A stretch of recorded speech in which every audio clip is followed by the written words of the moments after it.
All right, everyone, it's time for the Occult 230, talking about the hypocrisy, some of the problems that I have with the Eastern bloc of spiritual systems, something like the self-denial and stuff like that, and I'll go into that. First, though, I'd like to point something out. Sometimes when I wear the demon shirt or something, people are like, oh, you shouldn't do that. My angels, my Jesus saved you, and stuff like that. It's like, be a Christian. No, I'm still satanic. The fact that I'm an occultist and a pagan doesn't mean I don't still basically adhere to a satanic philosophy. I don't believe in Satan and never did, like as a physical thing, but when I look at paganism, the best figures from that are all like the Promethean figures.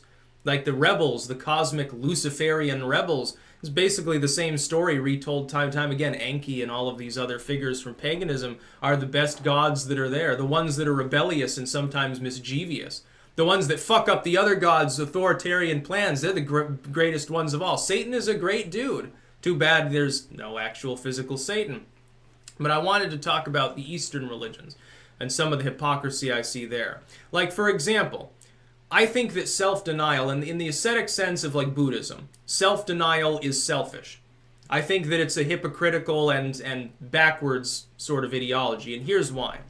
The whole idea of denying oneself, like being ascetic, like fasting, abstaining from sex. Certain monks, like in Buddhism and stuff, do that. Buddhists would do that maybe periodically in some systems. Not having sex, not drinking, no smoking or drugs variously, not eating meat, trying to, taking like a sadhu, going out in the wilderness, like within the more hardline mystic Hindu tradition, and taking like a cold waterfall bath in the morning and eating like dead flesh and rolling around in excrement and stuff like that, to deny oneself sort of carnality, to acknowledge, but then to try to get past it, like for enlightenment purposes. It's totally selfish. In fact, it's the most selfish statement of all. It's the idea, crucify the self entirely to make gain for the self, but at the same time try to erase the self to erase suffering. That's basically what it boils down to, at least insofar as it's typically regarded by Westerners. I know that there are certain subgroups, like a tantric Buddhist or something. There are certain subgroups that aren't quite like that. Like there are certain groups that would say, like, once you achieve this detached enlightenment, it's not 100% detached. It's also not permanent, like nothing is. But it's like basically, 1,000 years of relaxation, like a Devachan, sort of like a theosophical bent on it. Theosophy has this problem to a degree, although less so. They less stress the idea of self-crucifixion. The Eastern paths, though, do. The idea of sacrifice, in my opinion, is the opposite of enlightenment. I think as an Epicurean, as a Luciferian, as a more true pagan in the philosophical sense, that indulgence is the greatest good. I think indulging is the best thing that you can do. The goal is to allow everyone to do that. It's sort of a collective indulgence, and so you don't screw others over. It's basically do as thou wilt shall be the whole of the law, but harm none. It's sort of this pan-Luciferian tradition that trickles down into elements of paganism, vaguely, Wicca, certain Eastern traditions, like a Tantra, at least again is adapted by the West, certainly certain occult traditions, Hermeticism after a fashion. You look at the world, if as above, so below, then as below you would think so above, at least in a sort of negative, possibly corrupted state if you choose to believe in such a thing. Self-denial, therefore, makes absolutely no sense at all. Like the gods would be indulging as well, and they'd have their own little problems and their own little theatrical squabbles, and I think that's what makes the world go round. It would be a boring world, a decadent world of sin and vice, oddly enough, by any ascetic tradition, if that suffering weren't there. In fact, what they seek to accomplish is to create the ultimate decadence. The total non-being, the total absence of suffering, and the total stagnation of all of existence is basically what they're arguing for. I see separation and even pain and loss as just the necessary counterpart to enjoyment. One cannot exist without the other. Like you couldn't be in a realm that was all pain. The idea of a hell, for example, where everything is totally negative, total suffering, total ignorance and loss, I don't believe in that. I don't think such a realm can physically exist because the necessary counterpart must of necessity be spawned thereof. The absence of suffering, joy, peace, bliss, serenity, things like that. Getting along, doing what you want, liberation, all the good things in the universe, good in the subjective sense you understand. I would also say like the more vegetarian side of some of these groups, like, making animals suffer is wrong. But you're a hypocrite. You're still eating living things. Look, the cellular structure of a plant and an animal aren't really that different. They're both organic life forms.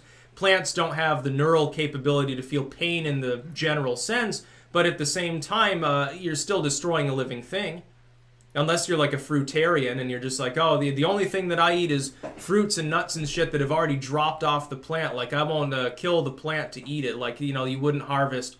I guess they wouldn't eat lettuce or something like that. Or they wouldn't eat the carrot because they would have to destroy the plant in order to eat the carrot. But they would eat, like, maybe some beet greens or something. Just not take too many. It's an interesting sort of... Or I guess they would eat things that are already dead. Like an animal that died of natural causes, maybe they would immediately butcher it. I'm not sure about, like, eggs. If they were sterile, like if they weren't fertilized eggs, maybe. Do they eat milk, or do they consider that slavery? I don't even know. I should study Fruitarianism. That wouldn't be hypocritical, I guess.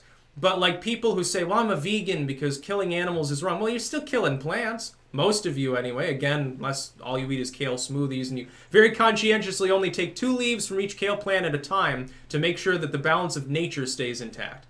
What, do you also, when you walk around, do you very carefully look exactly where you step to stop from killing bugs? What about all the bacteria you kill in a day? Your immune system kills constantly. You kill billions of life forms every single day in order to maintain homeostasis. Biologically speaking, there's not a big difference. It's like, for example, I don't like to kill animals. There is a mental capability of suffering that goes beyond a plant. I'm not being flippant when I say that. But at the same time, like if an animal were in your garden or something, is it justified to kill it to save more life forms that it would have destroyed? Maybe. Maybe we should cause all mammalian life to go extinct on the planet because it, eats a lot to maintain its, homeostasis. Maybe we should kill all the animals in existence and the world should just be a bunch of plants competing for sunlight. Oh wait, some plants kill each other too. It's called allelopathy. In fact, you know those yellow flowers in the backyard, which, by the way, people keep saying they're dandelions, and they're fucking not. They're called an Indian paintbrush, at least in New England. I know there's a different species in the Southwest that goes by the same name. They're allelopathic. They will spread out from one spot, and you can actually see, because the center will die off, and so little waves will sort of radiate out from the central points where a seed was properly growing, and they will kill all of the other life forms, for the most part, within that zone. Most of the grass will die. Most species they'll kill. There are some that are sort of resistant to that, but it's not very many of them. Very interesting. They put chemicals into the soil. They bind. They don't kill each other. They just form a massive colony. They're clones. It's very interesting how this works. And so you can see like lines actually of them in your lawn sometimes. Then they get all fuzzy, and when you mow them over, it's just like a cloud. It's pretty funny. But there is some hypocrisy, I think, in Eastern religious systems. I think if a person says, well, I don't eat meat because I don't want to kill life forms, well, you're killing life forms anyway. Oh, I deny myself because I want to be enlightened and ascend or escape this world and achieve nirvana or something. Well, that's selfish. The idea of selflessness, like, oh, I'm going to crucify the flesh, I'm going to deny the self. Yes, but you're doing it to increase the positivity shown towards yourself, to escape suffering. You're doing it for your own personal reasons. Now, there are certain mystic individuals who say, no, the idea is you want to try to liberate others, but you've got to ascend to do that. Okay, that's a little bit different. I can tolerate that. It's still a little bit self-serving, though, when you talk about wanting to become a bodhisattva or something. Okay, so you get a higher rank in existence. What happens if you come back? Like, another thing they'll say is, like, it's actually better to try to reincarnate again, to try to uplift people on the physical realm because it's harder. And so because it, like in Kali Yuga, things are blessed more if they're virtuous because it's harder to be virtuous. That's an interesting idea, but at the same time, it still is, again, technically part of self-serving. And by the way, if your consciousness sort of amalgamates with this universal whole at the end anyway, aren't you helping yourself by helping others? It's still technically self-serving. It's just that your conception of self has been partitioned off from the rest of the whole. So it's like you're the chunk of the worm that's still wriggling around, having been chopped off by the shovel, and trying to grow its own worm, and it's still like kind of semi-aware of its own existence, but not really. It's a very, very strange thing. Or an ant, all the ants being, monozygotic clones of the same lineage or something. They've got their own little functioning neural network, but they're not really self-aware.